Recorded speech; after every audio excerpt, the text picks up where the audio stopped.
Sebelumnya, kita akan cari tahu terlebih dahulu apa itu informasi. Informasi adalah sekumpulan fakta yang menggambarkan sebuah peristiwa atau kejadian tertentu. Oleh karena itu, informasi bermanfaat untuk mengetahui atau memahami suatu hal. Untuk mendapatkan sebuah informasi penting dari teks, kita harus melakukan langkah-langkah berikut. Yang pertama adalah membaca judul teks. Yang kedua, membaca teks dengan cermat untuk mengetahui isi teks. Dan yang ketiga adalah membuat daftar pertanyaan untuk setiap paragraf sehingga memudahkan dalam memperoleh informasi dari teks. Daftar pertanyaan tersebut harus mencakup kata tanya yaitu adik Simba. Apa itu adik Simba? Yuk kita pelajari pada slide berikutnya. Adik Simba adalah singkatan dari 7 kata tanya, yaitu apa, di mana, kapan, siapa, mengapa, bagaimana, dan berapa. Untuk yang pertama yaitu kata tanya apa. Kata tanya apa digunakan untuk menanyakan sesuatu seperti keadaan atau perbuatan. Contohnya, apa kegiatan yang dilakukan? Kemudian yang kata tanya kedua, di mana? Di mana digunakan untuk menanyakan tempat atau lokasi kejadian. Contohnya, di mana kegiatan hemat air dapat dilakukan? Kemudian yang kata tanya ketiga yaitu kapan. Kapan digunakan untuk menanyakan waktu terjadinya kejadian.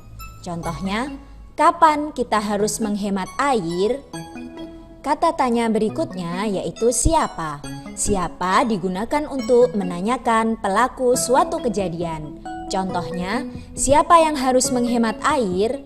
Kemudian kata tanya mengapa digunakan untuk menanyakan penyebab atau alasan terjadinya peristiwa. Contohnya, mengapa menghemat air itu penting?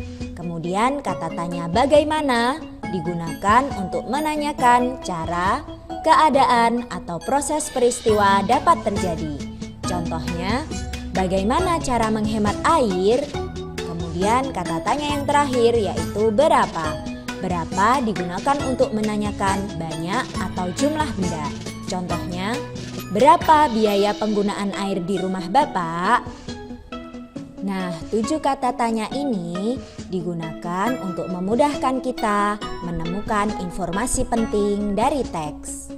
Setelah mengetahui informasi penting dari teks, selanjutnya kita akan menyajikan informasi penting dari teks dengan peta pikiran.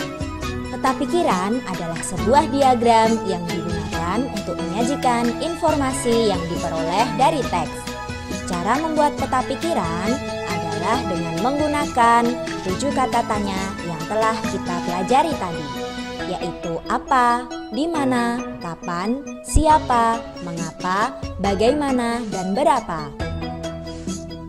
Kita dapat melihat kerangka peta pikiran pada sisi sebelah kanan. Yang di tengah sebagai pusat yaitu judulnya. Kemudian ada anak panah yang mengarah keluar untuk menunjukkan lingkaran-lingkaran kecil. Ada lingkaran yang menjawab tentang apa, kemudian di mana, kapan, siapa, mengapa, bagaimana, dan berapa. Berikut ini adalah contoh peta pikiran. Sebelah kiri adalah contoh peta pikiran sederhana yang di sana memuat jawaban dari pertanyaan kata tanya yang telah dibuat. Kemudian pada sisi sebelah kanan adalah contoh peta pikiran yang lebih kompleks dan lebih kreatif, yaitu dilengkapi dengan gambar dan penuh warna. Sekian penjelasan dari Bu Guru Berbagi.